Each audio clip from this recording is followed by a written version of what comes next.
तुम्हाला थांबवतोय। आता देवेंद्र फडणवीस विरोधी पक्षनेते यांची पत्रकार परिषद सुरू आहे, आपण थेट जातोय।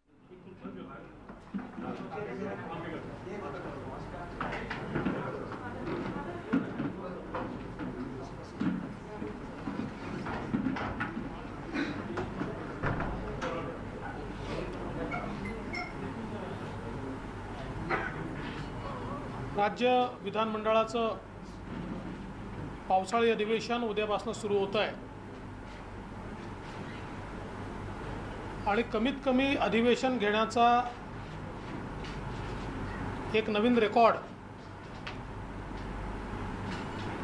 हे राज्य शासन करते।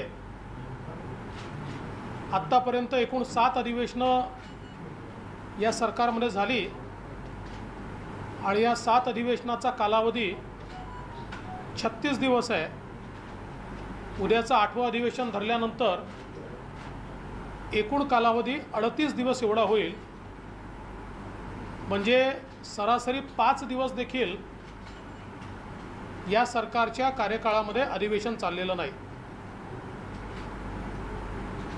कोविडच्या काळामध्ये झालेली जी अधिवेशनं आहेत त्याचा एकूण जर दिवस आपण बघितले तर ते 14 आहेत। 14 दिवस हे 2 दिवस पकडून कोविडच्या काळातली अधिवेशनं या सरकारने घेतली आहेत। त्याच वेळी जर संसदेचा आपण विचार केला तर कोविड काळामध्ये संसदेची अधिवेशनं एकूण 70 दिवस चालली आहेत। कोविड हा देशात आहे, महाराष्ट्रात आहे, दिल्लीत आहे, तथापि कोविडच्या नावावर लोकशाहीला कुलूप ठोकण्याचं काम या सरकारच्या वतीनं केलं जात आहे। महाराष्ट्राच्या निर्मितीला 60 वर्ष पूर्ण झाली। 61व्या वर्षामध्ये आपण सगळे लोक आहोत, पण जे 60 वर्षात घडलं नाही ते आपल्याला आत्ता घडताना दिसतंय आणि ते म्हणजे राज्य सरकारने विधानमंडळामध्ये सदस्यांना बोलू नये अशी व्यवस्था करणं। पहिल्यांदा आपण बघितलं असेल तर मिनिट्समध्ये लिहिण्यात आलेलं आहे कोणतंही आयुध वापरता येणार नाही। म्हणजे कदाचित अशा प्रकारची लोकशाही ही इमर्जन्सीच्या काळात पाहिली असेल।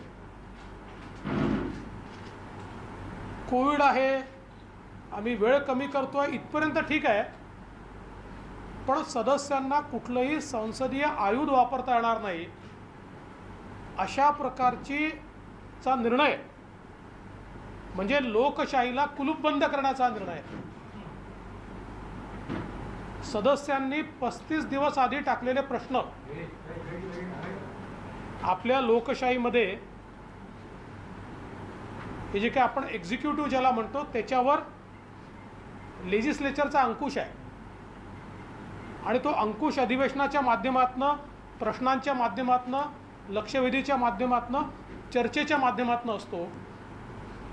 35 दिवस आधी टाकलेले प्रश्न व्यपगत होतील अशा प्रकारचा निर्णय घेण्यात आला आहे। आता हे व्यपगत का करण्यात आले आहेत? याच्यामध्ये तर अधिवेशन बोलवावं लागत नाही, हे अतारांकित करता येतात आणि लेखी उत्तरं देता येतात। यापूर्वी ज्यावेळी प्रश्न उत्तराचे तास होऊ शकले नाहीत अशा काळातली उत्तरं मिळालेली आहेत। ज्यावेळी दिवस कमी झाले ती अतारांकित झाली आहेत, पण प्रश्नच विचारायचे नाही आणि विचारले तर त्याला उत्तर देणार नाही। मग एवढे अधिकारी आणि कर्मचारी विधानमंडळात बसवले आहेत आणि एवढे अधिकारी कर्मचारी राज्य शासनाच्या सेवेत आहेत। त्याचा एक्झॅक्ट आकडा सुधीरभाऊ सांगू शकतील, तुम्हाला पाठ नाही आहे, पण एवढे सगळे अधिकारी या ठिकाणी असताना हे काय माशा मारायला बसवले आहेत? साधी उत्तरं देखील द्यायची नाहीत। भ्रष्टाचाराची प्रकरणं घडली त्या संदर्भात प्रश्न विचारल्यानंतर इथं सर्रास त्यांना कळवून देण्यात आलेलं आहे की आता तुमच्याकडे आलेल्या प्रश्नांवर कारवाई करण्याची आवश्यकता नाही आहे, कारण ही प्रश्न आम्ही व्यपगत केली आहे. तुमच्याकडे आलेल्या लक्षवेधीवर कारवाई करण्याची आवश्यकता नाही आहे, आम्ही ही व्यपगत केली आहे. म्हणजे तुम्ही काहीही अनिर्बद्ध कारभार करा, आता तुम्हाला प्रश्न विचारणारा कोणी नाही, कोणाचा अधिकार नाही. म्हणून मी म्हटलं लोकशाहीला कुलूप ठोकण्याचं काम या ठिकाणी करण्यात आलं. आता आपण जर अधिवेशनाची रचना बघितली, उद्या अधिवेशन सुरू होणार आहे, पुरवणी मागण्या मांडल्या जातील, शोकप्रस्ताव होईल. आमची माहिती अशी आहे की पुन्हा एकदा लोकशाहीच्या सगळ्या प्रथा परंपरा पायंड्या नियम पायदळी तुडवून उद्याच काही बिलं मांडण्यात येणार आणि उद्याच त्याच्यावर चर्चा घेण्यात येणार आहे. आणि नंतर परवाचा दिवस हा पुरवणी मागण्यांवर देण्यात आलेला. पुरवणी मागण्या कुठलंही आयुध वापरायचं नाही आणि नियमाने जायचं, याचा अर्थ काय आहे तर स्ट्रिक्टली पुरवणी मागण्यांमध्ये ज्या मागण्या असतील त्याच्यापुरतं तुम्हाला बोलता येईल, त्याच्या व्यतिरिक्त तुम्हाला बोलता येणार नाही. म्हणजे महाराष्ट्रामध्ये आरक्षणाचे प्रश्न आहेत, ओबीसी आरक्षण, मराठा आरक्षण, या संदर्भातली कुठली तरतूद जर पुरवणी मागणीमध्ये नसेल तर तो विषय मांडता येणार नाही. आज महाराष्ट्रामध्ये शेतकऱ्यांचे प्रश्न इतके ऐरणीवर आले आहेत. पीक विमा मिळालेला नाही, मागच्या वर्षीचा केवळ 18% पीक विमा मिळाला आहे. दुधाचा जो शेतकरी आहे 15 रुपयाला भाव गेलेला आहे. धानाचा एवढा घोटाळा चाललेला आहे. मोठ्या प्रमाणात सगळ्या प्रकारचे शेतकरी अडचणीत आहेत. आता विषय मांडायचा कसा, त्याच्यावर जर तरतूद नसेल तर तो विषयच उपस्थित करता येणार नाही. वेगवेगळे जे विषय, आज एवढी विषयांची यादी आहे, 100पेक्षा जास्त विषय आहेत की जे अत्यंत महत्त्वाचे विषय आहेत. पण या विषयांवर बोलण्याकरता कुठलंही आयुध आमच्याकडे शिल्लक ठेवलेलं नाही. कोरोनाची स्थिती असेल, कोरोनाच्या मृत्यूची लपवाछपवी असेल, म्युकरमायकोसिस सारखे आजार असतील, लॉकडाऊनमुळे तयार झालेल्या 12 बलुतेदारांच्या समस्या असतील, विविध घटकांचे प्रश्न असतील, शेतकऱ्यांचा प्रश्न तर मी सांगितलेच आहे. सोयाबीन, आंबा, केळी, कापूस, सगळ्या शेतकऱ्यांचे प्रश्न या ठिकाणी आहेत. पायाभूत सुविधा, मेट्रोचे असतील, रस्त्यांचे असतील, याचे प्रश्न आहेत. राज्यात गुंतवणुकीचा ओघ थांबलेला आहे, त्या संदर्भातले विषय आहेत. आणि विशेषतः मोठ्या प्रमाणात राज्याच्या विविध खात्यांमध्ये होणारा भ्रष्टाचार, या भ्रष्टाचारावर आम्ही बोलूच नये अशा प्रकारची अधिवेशनाची रचना यावेळेस करण्यात आली आहे. कारण यातले 90% विषय हे पुरवणी मागण्यांमध्ये नसतील आणि त्यामुळे त्याच्या संदर्भात आम्हाला टेक्निकली बोलू दिलं जाणार नाही, हे स्पष्टपणे या ठिकाणी दिसतं आहे. आज खरं म्हणजे हे 100 विषय मी सांगणार नाही, पण एकूणच राज्यातले वेगवेगळे जे घटक आहेत, मग कायदा सुव्यवस्थेचे प्रश्न आहेत, वारकऱ्यांचे प्रश्न आहेत, असे कित्येक प्रश्न आहेत की जे प्रश्न मांडायचे कुठे. आणि म्हणून आम्ही हा निर्णय केला आहे की आम्ही निश्चित सभागृहात ज्या प्रकारे जे मांडता येईल मांडायचा प्रयत्न करू, पण जे मांडू दिलं जाणार नाही. लोकशाहीला कुलूप लावल्यामुळे लोकशाही थांबेल असं जर कोणाला वाटत असेल तर लोकशाहीला कुलूपही लावता येत नाही आणि लोकशाही थांबतही नाही. त्यामुळे तिथे जे मांडता येईल तिथे मांडू, मांडता येणार नाही ते बाहेर मांडू, माध्यमांसमोर मांडू, रस्त्यावर येऊन मांडू, जनतेमध्ये जाऊन मांडू. पण अशा प्रकारे लोकशाहीची थट्टा ही तात्काळ बंद केली पाहिजे. आणि यापूर्वी देखील आम्ही सांगितलं, कोरोनाच्या नावावर अधिवेशन संपवलं जातं आणि बाकी सगळ्या गोष्टी सुरू आहेत. कोरोनाच्या नावाने बाकी सगळ्या गोष्टी सुरू आहेत आणि म्हणून या ठिकाणी विरोधी पक्ष म्हणून आक्रमकतेनं पण संयमानं आम्ही जनतेचे प्रश्न मांडू आणि जे मांडता येणार नाही ते जनतेच्या फोरमवर जाऊन मांडू. उद्या मग आम्हाला कोणी हे म्हणू नये की तुम्ही आंदोलन कशा करता. का आंदोलन होणार नाही? जिथे प्रश्न मांडायचे तिथे जर मांडू दिले नाही तर आंदोलनं होतील, जनतेत जाऊन ते मांडावे लागतील. मला असं वाटतं राज्य सरकारने अधिवेशनापासून पळ काढलेला आहे. हे सरकार अधिवेशन फेस करू शकत नाही. ज्या प्रकारे वसुलीचे प्रकरण या सरकारमध्ये बाहेर येत आहे, ज्या प्रकारची वेगवेगळी प्रकरणं आता येऊ घातली आहेत, यामुळे अधिवेशनच फेस करायचं नाही असा सरकारचा प्रयत्न दिसतोय. पण आम्ही सरकारचा चेहरा उघडा पडल्याशिवाय राहणार नाही. चहापानला जी परंपरा असते त्यासाठी तुम्हाला बोलवलं नाही, याच्यावर तुमची काय प्रतिक्रिया? तुम्ही जाणार न जाणारा सभा करा यावर काय सांगा? अहो, चहापान ही तर फार छोटी परंपरा आहे. जे नियम कायदे आणि परंपरा त्या सगळ्याच पायाखाली तुडवल्या जात आहेत.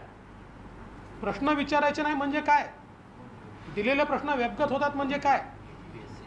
ज्यांनी लोकशाहीला कुलूप लावला आहे त्यांच्याकडनं चहापानाला बोलवणं याची आणि निमंत्रण मिळेल अशी अपेक्षाच वेड्यासारखी आहे. विरोधकांच्या प्रश्नांना फेस करायचं नाहीये म्हणून सरकार विधानसभा अध्यक्षपदाची निवडणूक घेण्यास समर्थ का? भाजपा कुठेतरी विधानसभा अध्यक्षपदाच्या निवडणुकीमध्ये सरकारची अडचण करू शकतं म्हणून ते निवडणूक पुढे ढकलतात का? 3 पक्षामध्ये कुठलंही एकमत नाही. आमचं अतिशय स्पष्ट म्हणणं होतं की तुमच्याकडे मेजॉरिटी आहे ना, मग एवढं महत्त्वाचं पद रिकामं का ठेवतं? हे पद भरलं गेलं पाहिजे.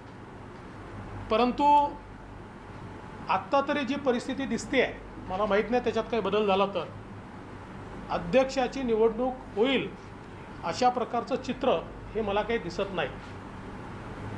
सरकारमध्ये जो काही मोठ्या प्रमाणात विसंवाद आहे त्या विसंवादातनं ही परिस्थिती आज तयार झालेली पाहायला मिळते. कई सारे एमएलए भी नाराज बताए जा रहे हैं और सरकार इसमें अगर इलेक्शन होता है तो सरकार गिर सकती है, खतरा हो सकता है. इस कारण सरकार भाग रही है, ऐसा आपको लग रहा है? देखिए, कुछ चीज़ें जो होती है ना, ये लार्जर पॉलिटिकल स्ट्रेटजी का भाग होती है और ऐसी लार्जर पॉलिटिकल स्ट्रेटजी ये हम प्रेस कॉन्फ्रेंस में तो नहीं बोल सकते. महाविकास आघाडीचे अनेक नेते म्हणतात की भाजप केंद्राकडे पत्र पाठवून कुठेतरी दबाव आणण्याचा प्रयत्न करते. म्हणजे रोहित पवार म्हणतात, मुख्यमंत्री म्हणतात, सर्वजण म्हणतात हा दबाव आणण्याचा प्रयत्न सुरू आहे. मला असं वाटतं की दबाव आणण्याचा विषयच नाही आहे. आज ज्या सगळ्या चौकशा चाललेल्या आहेत माननीय उच्च न्यायालयाने दिलेल्या आदेशामुळे चाललेल्या आहेत. माननीय उच्च न्यायालयाचा आदेश हा आल्यानंतर जर चौकशा होत असतील तर उद्या तुम्ही असं म्हणाल की उच्च न्यायालय देखील दबाव आणताय. विरोधी पक्षाचं काम काय आहे? एखादा घोटाळा बाहेर आला, एखादा आरोप झाला, एखादं पत्र बाहेर आलं तर त्याच्यावर चौकशी झाली पाहिजे अशी मागणी करणं हा विरोधी पक्षाचं काम आहे, तो आमचा अधिकार आहे. आणि आमच्या अध्यक्षांनी जे पत्र पाठवलं आहे ते हेच पत्र पाठवलेलं आहे की अशा प्रकारे इतके गंभीर आरोप होत असतील तर या आरोपांची चौकशी झाली पाहिजे. तुम्ही राज्यपालांना भेटला होता तर अगदी स्पष्टच आहे. बघा, 2 दिवसापूर्वीपर्यंत केंद्राने एम्पिरिकल डाटा द्यावा, केंद्राने एम्पिरिकल डाटा द्यावा असं सांगण्यात येत होतं. काल शेवटी जो काही आदेश यांनी काढला त्यात आयोगाला सांगितलं एम्पिरिकल डाटा जमा करा. आम्ही पहिल्या दिवशीपासूनच सांगत होतो, कारण आपण जर सर्वोच्च न्यायालयाचा निर्णय बघितला तर सर्वोच्च न्यायालयाने इम्पेरिकल इन्क्वायरी म्हटली आहे आणि ही empirical inquiry through backward class commission म्हटलेली आहे. हा बॅकवर्ड क्लास कमिशननेच करायचा विषय आहे, म्हणजे मागासवर्ग आयोगाने करायचा. हे कधी म्हटलेलं आहे? 13/12/2019ला. ते आत्ता जे करतात ते जर तेव्हा केलं असतं तर 50% आतलं OBCचं आरक्षण गेलंच नसतं. पण अजूनही यांची इकोसिस्टीम जी आहे ती इकोसिस्टीम मात्र रोज सांगते मोदीजींनी डेटा नाही दिला, मोदीजींनी डेटा नाही दिला. मोदीजींच्या डेटाचा संबंध नाही. इम्पेरिकल डेटा हा इम्पेरिकल इन्क्वायरीच्या अंतर्गत राज्य मागासवर्ग आयोगाला तयार करायचा. आणि म्हणूनच मी म्हटलं काल परवा जो निर्णय केला तो उशिरा सुचलेला शहाणपण आहे, पण किमान त्याच्यामुळे ओबीसी आरक्षणाच्या दिशेने आपण जातो आहे. आता तीच परिस्थिती मराठा आरक्षणाची देखील आहे. मराठा आरक्षणामध्ये न्यायमूर्ती भोसले कमिटीने जो निर्णय दिला आहे त्याच्यात स्पष्टपणे म्हटलेलं आहे की जोपर्यंत राज्य मागासवर्ग आयोग मराठा समाजाला मागास ठरवत नाही आणि तो रिपोर्ट पाठवत नाही तोपर्यंत आरक्षण हे देता येणार नाही. आणि त्याकरता त्यांनी टर्म्स ऑफ रेफरन्स दिलेला आहे. आता काय केलेलं आहे, अद्यापही राज्य मागासवर्ग आयोगाला हा विषयच रेफर केलेला नाही. केंद्राचे अधिकार आहे, केंद्राचे अधिकार आहे. अरे किती लोकांना खोटं सांगाल तुम्ही. ज्यावेळेस असा रिपोर्ट तयार कराल, मी आजच सांगतो, आता कदाचित माझं पान क्रमांक चुकत असेल एक दोन, पण मला जे आठवत आहे पान क्रमांक 556 असावं, जो मूळ निर्णय आहे त्या निर्णयाच्या त्याच्यामध्ये स्पष्टपणे म्हटलेलं आहे या संदर्भात. इतकं क्लिअर कट त्याच्यामध्ये लिहिलेलं आहे. असं असताना देखील तुम्ही शेवटी त्यांनी काय म्हटलेलं आहे त्या पानावर, मागास ठरवण्याच्या संदर्भात राज्य सरकारने त्या संदर्भातली कारवाई करावी. याच्यापूर्वी असं होतं की मागास ठरवायचा अधिकार सर्वस्वी राज्याचा होता. आता राज्याने कारवाई करून ती केंद्राकडे पाठवायची, म्हणजे एक स्टेप त्याच्यात फर्दर झाली आहे. आणि मग त्याला राष्ट्रपतींनी मान्यता दिली की पुन्हा कायदा राज्यालाच करायचा. त्यामुळे मागास ठरवल्याशिवाय कायदाच होऊ शकत नाही. मागास ठरवण्याची पहिली स्टेप ही राज्याला करायची आहे, इतकं स्पष्टपणे त्या जजमेंटमध्ये म्हटलं आहे. पण अजून त्याची सुरुवातही केलेली नाही. मी वारंवार हे सांगतो आहे, आता सर्वोच्च न्यायालयाच्या निर्णयानंतर हे आम्हालाही माहिती आहे की मराठा आरक्षणाला शॉर्टकट नाही आहे. पण तुम्ही कारवाईच जर सुरू केली नाही तर पुढचे 10 वर्ष तरी ते कसं मिळेल. अद्याप कुठलीही कारवाई सरकारने सुरू केलेली नाही. त्यामुळे या सगळ्या गोष्टी अतिशय स्पष्टपणे आपल्याला दिसत आहेत. आणि आता तर आज MPSCच्या विद्यार्थ्याने जी आत्महत्या केली आहे हा अतिशय गंभीर प्रश्न आहे. आपण बघा, MPSCवर सदस्य नेमलेले नाहीत, MPSCच्या संदर्भात परीक्षा होत नाही आहेत, MPSCचे इंटरव्ह्यू होत नाही आहेत. आता सदस्यच नाही आहेत तर इंटरव्ह्यू घेणार कोण आहे. आणि मग अशा प्रकारे पास झालेले विद्यार्थी हे जर निराशेने आत्महत्या करत असतील तर कुठेतरी राज्य सरकारला खडबडून जाग आली पाहिजे. आणि माझं तर मत असं आहे, एकतर तात्काळ MPSCवर सदस्य नेमले पाहिजेत आणि MPSCचं पूर्ण ओव्हरहॉलिंग केलं पाहिजे. आज ज्या प्रकारे आपल्याला ही सगळी कारवाई दिसते आहे की कुठल्याही परीक्षा होत नाही, कुठे इंटरव्ह्यू होत नाही, 2-2, 3-3 वर्ष पास होऊन पडलेले आहेत मुलं, पण त्याच्यावर कुठली कारवाई होत नाही आहे. याच्याकडे विशेष लक्ष देण्याची आवश्यकता आहे. आजची घटना ही अत्यंत गंभीर अशा प्रकारची घटना आहे. सर, ठाकरे सरकारने गेल्या 16 महिन्यामध्ये प्रसिद्धीवर 155 कोटी खर्च केले, म्हणजे महिन्याला 10 कोटी रुपये प्रसिद्धीवर खर्च होता, अशी एक माहिती आता माहिती आणि यांच्या यावर्षीचे 246 कोटी बजेट आहे, आपलं 26 कोटी सर्वात हायएस्ट बजेट आहे. असं आहे, मला आत्ताच आमच्या माजी वित्तमंत्र्यांनी माहिती दिलेली आहे 246 कोटी हायएस्ट बजेट. आत्ता यांनी प्रसिद्धीचं बजेट 246 कोटीचं केलेलं आहे, जे आपल्या काळात किती होतं, सुरुवात 26 कोटी 26 कोटी होतं पहिल्या वर्षी आमचं. 26 कोटीचं बजेट होतं, ते 246 कोटी केलं आहे. प्रसिद्धी करतात कशाची आहे, कामं तर सगळी बंदच आहेत, नवीन काम कुठलंही सुरू झालेलं नाही. मग नेमकी कशाची प्रसिद्धी चालली आहे आणि कोणाची प्रसिद्धी चालली आहे. मला आठवतं की आमच्या काळामध्ये एखादा आम्ही निर्णय जरी घेतला आणि त्यातला 2-3 कोटी रुपये जरी लागत असले तरी केवढा गजब करायचे. प्रसिद्धी विभागातनं 3 कोटी रुपयाचा खर्च, 3 कोटी रुपयाचा खर्च. आता 150 कोटी रुपये खर्च होऊन राहिले, काम काहीच नाही आहे. त्यामुळे ही नेमकी कोणाची प्रसिद्धी चालली आहे याची माहिती देखील आम्हाला मिळाली पाहिजे. आणि यासोबत तिन्ही पक्षाच्या कोणत्या कोणत्या नेत्याच्या प्रसिद्धीकरता किती किती पैसे खर्च झाले याची फोड देखील आम्हाला मिळाली पाहिजे. म्हणजे त्यात अन्याय नको ना, म्हणजे तेही आम्हाला कळलं पाहिजे. सर, अधिवेशन आणि निवडणुका जवळ आल्यावर केंद्रीय संस्थांचा वापर मोठ्या प्रमाणात विरोधक करताना दिसून येतात आणि त्याच्यामुळे राजकारण अस्थिर करण्याचा प्रयत्न जे आहे ते करतायत असा आरोप महाविकास आघाडीकडून केला जातो. त्यांचा आरोप आहे ना, तुमचा नाही आहे ना हा आरोप. ते दुसरा आरोप काय लावणार आहे? याचं कारण आहे, मी पुन्हा एकदा सांगतो, या सगळ्या कारवाया सगळ्या माननीय उच्च न्यायालयाच्या निर्णयाप्रमाणे होत आहेत. यातली कुठलीही कारवाई राजकीय सुडापोटी नाही, यातला कुठलाही निर्णय केंद्र सरकारने घेतलेला नाही.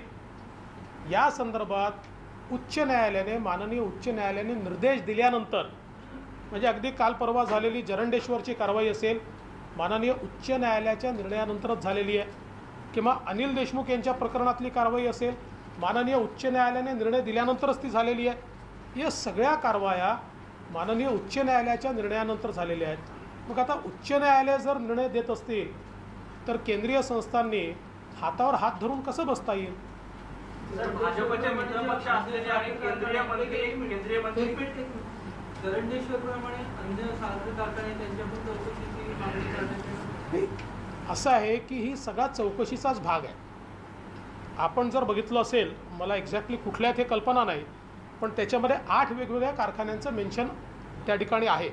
आणि जो मूळ निर्णय आहे त्या निर्णयामध्ये मी जर चुकत नसेल तर 42 वेगवेगळ्या कारखान्यांचा त्या ठिकाणी उल्लेख करण्यात आलेला आहे. त्यामुळे आता ते केंद्रीय एजन्सीजला किंवा ज्या एजन्सीजला माननीय न्यायालयाने सांगितलं त्यांना ते ठरवायचं आहे. रवींद्रजी, ओबीसी आरक्षणासंदर्भातला प्रश्न आहे. छगन भुजबळांनी तुम्हाला फोन केला असं त्यांनी सांगितलं आणि नाना पटोले विनंती करत की 2011च्या सर्वेक्षणाचा जो डेटा आहे ते मिळवून देण्यासाठी आम्ही देवेंद्रजींच्या नेतृत्वामध्ये पंतप्रधानांना भेटायला तयार आहोत. यावरती आपली काही भूमिका आहे? असं आहे की हा देखील एक दिशाभूल करण्याचा प्रयत्न आहे. याचं कारण काय आहे? पहिली गोष्ट तर अशी, ओबीसी आरक्षणाचा प्रश्न देशात निर्माण झालेला नाही, तो केवळ आणि केवळ महाराष्ट्रात निर्माण झाला आहे. देशातल्या प्रत्येक राज्यामध्ये ओबीसींचं राजकीय आरक्षण हे अबाधित आहे, ते चाललेलं आहे. काल परवा यूपीत निवडणुका झाल्या, त्यातही ओबीसी आरक्षण पूर्णपणे इंटॅक्ट आहे. हा प्रश्न केवळ महाराष्ट्रातला आहे. दुसरा, मी वारंवार हे सांगितलं की सेन्सस डेटा आणि इम्पेरिकल डेटा याच्यामध्ये फरक आहे. सेन्सस डेटाची आवश्यकता नाही आहे. सेन्सस डेटाच्या संदर्भातही सांगतो, कारण याही संदर्भात अनेक गोष्टी सांगण्यात येत आहेत. हा सेन्सस झाल्यानंतर UPA सरकारच्या काळामध्ये याच्यामध्ये हा SECC होता, म्हणजे सोशिओ इकॉनॉमिक कास्ट सेन्सस. त्यातलं सोशिओ इकॉनॉमिक त्याचवेळी देण्यात आलं आणि कास्ट सेन्सस हे विथहोल्ड करण्यात आलं. हे विथहोल्ड करण्याचं कारण असं होतं की त्याच्यामध्ये 8 कोटी चुका होत्या, 8 कोटी. त्यानंतर नवीन सरकार आल्यानंतर मोदीजींच्या नेतृत्वात त्याच्यावर एक कमिटी बसवण्यात आली. त्या कमिटीच्या असं लक्षात आलं की 8 कोटी चुका आहेत. एकट्या महाराष्ट्रामध्ये मी चुकत नसेल तर जवळजवळ 70 लाख चुका महाराष्ट्राच्या डेटामध्ये आहेत. आणि म्हणून जाणीवपूर्वक हा निर्णय घेण्यात आला की हा डेटा जर अशा प्रकारे गेला तर त्यातनं अनेक अडचणी असू शकतात. म्हणून त्याच्यावर एक समिती बसली, तो डेटा सुधारवता येईल का असा प्रयत्न त्या समितीने सुरू केला आणि त्या संदर्भातले सगळे मुद्दे आपल्यासमोर आलेले आहेत. मुळात आम्ही हा डेटा ज्यावेळेस मागायला गेलो, आम्ही मागितला होता. का मागितला होता?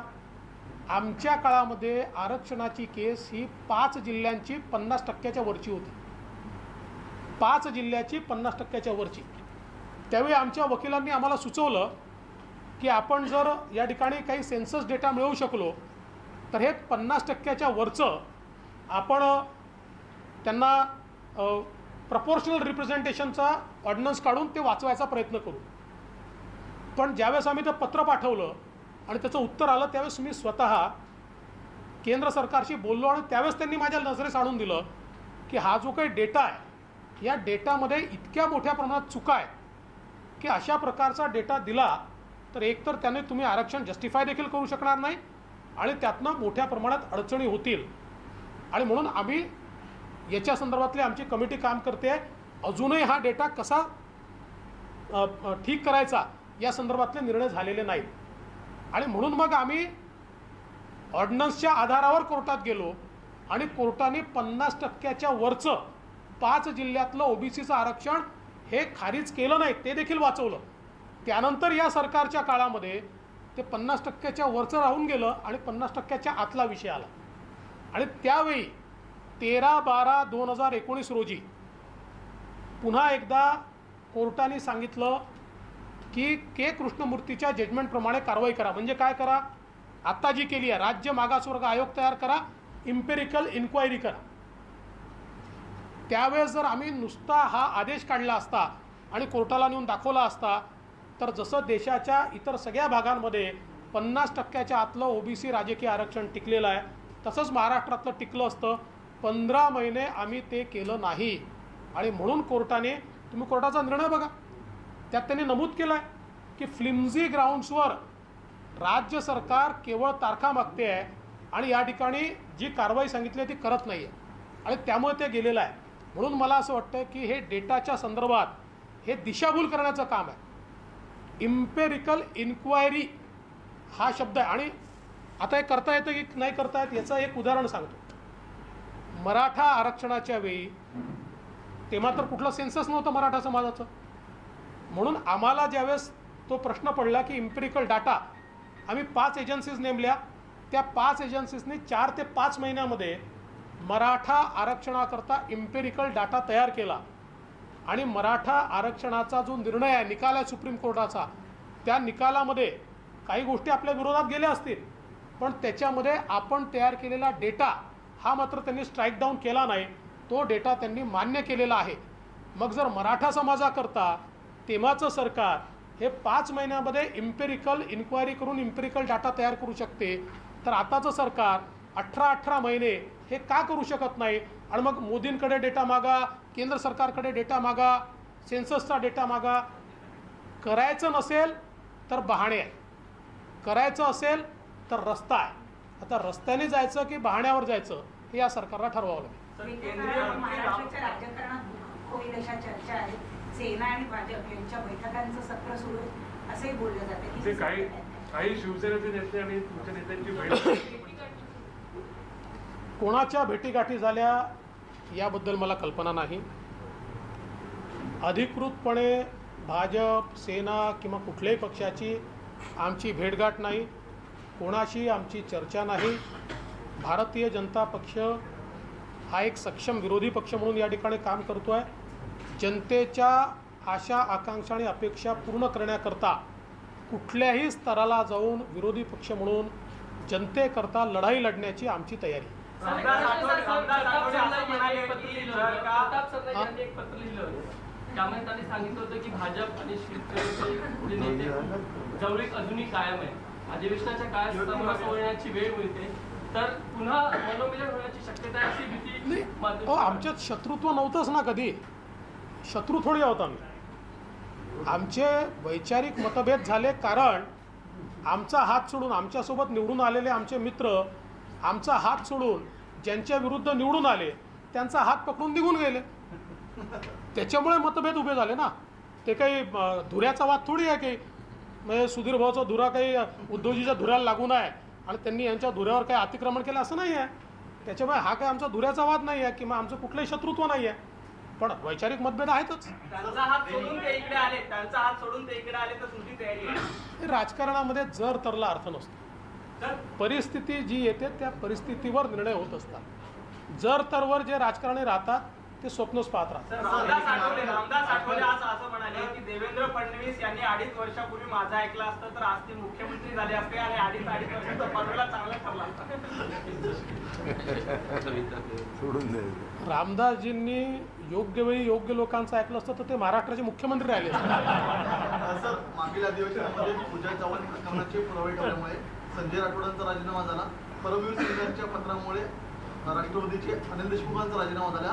पावसाळी अधिवेशनामध्ये जे सचिन वाझेंचं पत्र आलेलं आहे त्या संदर्भात तुमचा ठराव पास झालेला आहे.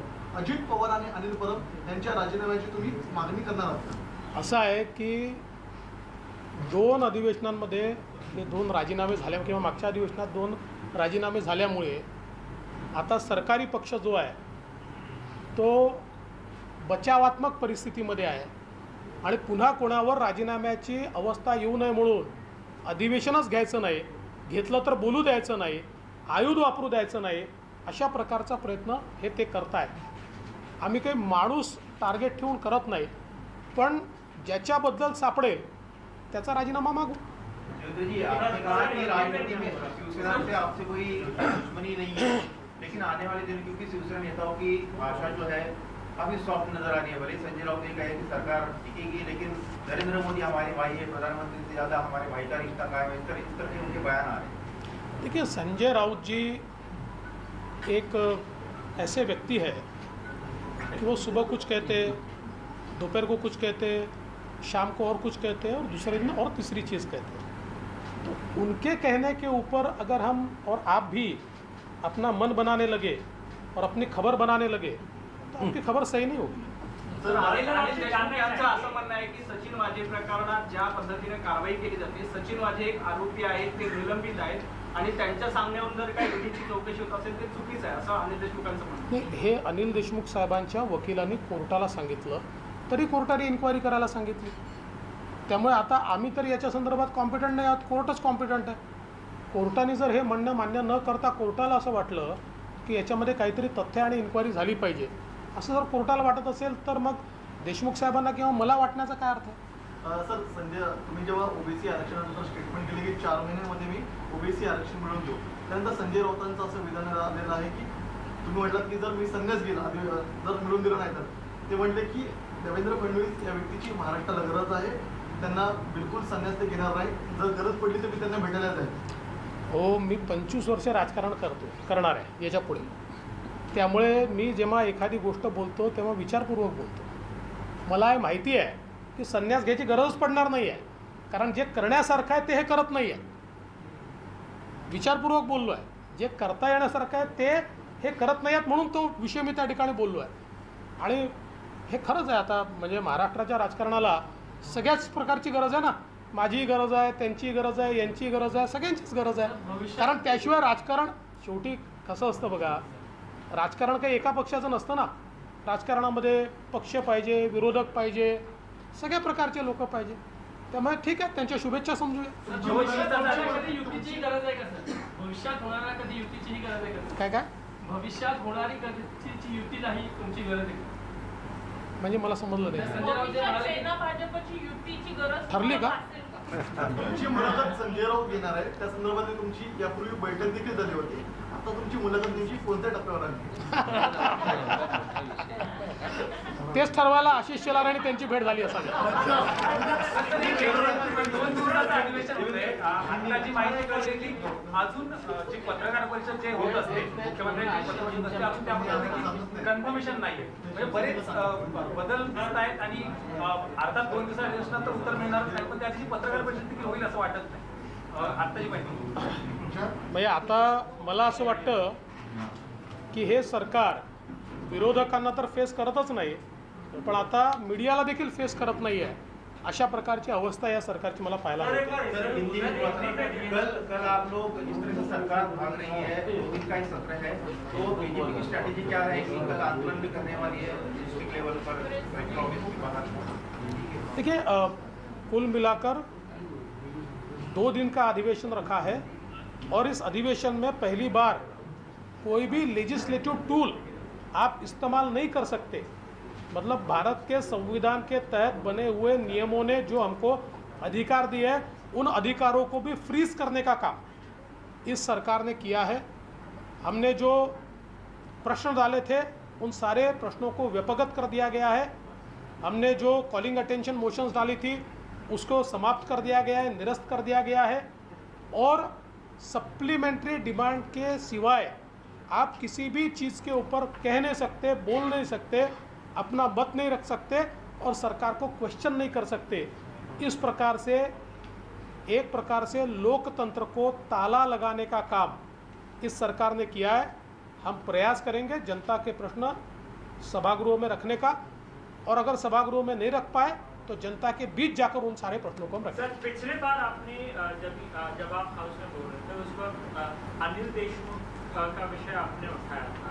इस बार आपकी कार्यकारिणी में बैठक हुई और अजीत दादा और अनिल परब का विषय जो है उसे उठाया गया है। दादा ने पत्र भी लिखा है, तो क्या इस बार हम उम्मीद कर सकते हैं कि अजीत पवार का भी? देखिए, ये हमारी मांग बहुत सीधी है कि अगर श्री परमवीर सिंह इनके पत्र के बाद अगर एक इंक्वायरी श्री अनिल देशमुख जी के ऊपर शुरू होती है तो उसी प्रकार का एक पत्र ये अगर वाज़े इन्होंने लिखा है तो उसकी इंक्वायरी क्यों नहीं की जाती। और इसलिए हमारे अध्यक्ष चंद्रकांत दादा पाटिल ने बहुत स्पष्ट शब्दों में ये मांग की है कि ऐसा पत्र जो हमको पढ़ने को मिला है, देखने को मिला है, इसकी जांच की जाए। तो मुझे लगता है कि ये बिल्कुल सही मांग है। इसको कोई मैं ऐसा नहीं मानता कि कोई गलत बात ये है, और ये मांग हमारी रहेगी ही। शरद पवार से लेकर अजित पवार तमाम नेता ये बार बार कह रहे हैं कि बीजेपी सत्ता का दुरुपयोग कर रही है और उनके परिवार को, उनके नेताओं को बदनाम करने का साजिश कर रही है। देखिए, इससे अलग तो वो कुछ कह नहीं सकते, किंतु मैं स्पष्ट कर देना चाहता हूँ कि महाराष्ट्र में सेंट्रल एजेंसीज जो भी इंक्वायरी कर रही है वो सारी की सारी inquiry honourable high court of Bombay इन्होंने जो निर्णय दिए उस निर्णय के तहत ये इंक्वायरी चल रही है। उन्होंने इंक्वायरी करने को सेंट्रल एजेंसीज को कहा है, इसलिए सेंट्रल एजेंसी ये इंक्वायरी कर रही है। ये कोई केंद्र सरकार ने लगाई हुई या किसी और ने लगाई हुई इंक्वायरी नहीं है, ये कोर्ट के निर्णय के तहत चल रही इंक्वायरी है। बस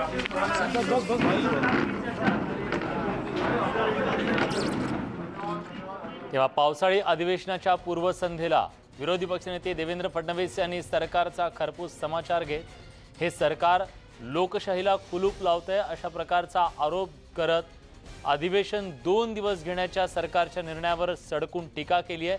आणि हे सरकार केवळ विरोधकांचाच नाही तर माध्यमांचा सुद्धा सामना करायला तयार नाही, त्यामुळे अक्षरशः पळ काढलाय सरकारनं अधिवेशनातून।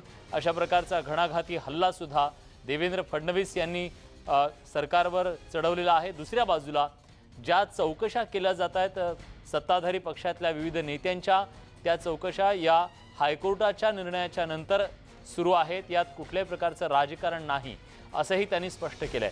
शिवाय आता जे आरोप केले जात आहेत विरोधकांवर, केंद्र सरकारवर, त्या आरोपात सुद्धा तथ्य नसल्याचं त्यांनी स्पष्ट केलंय।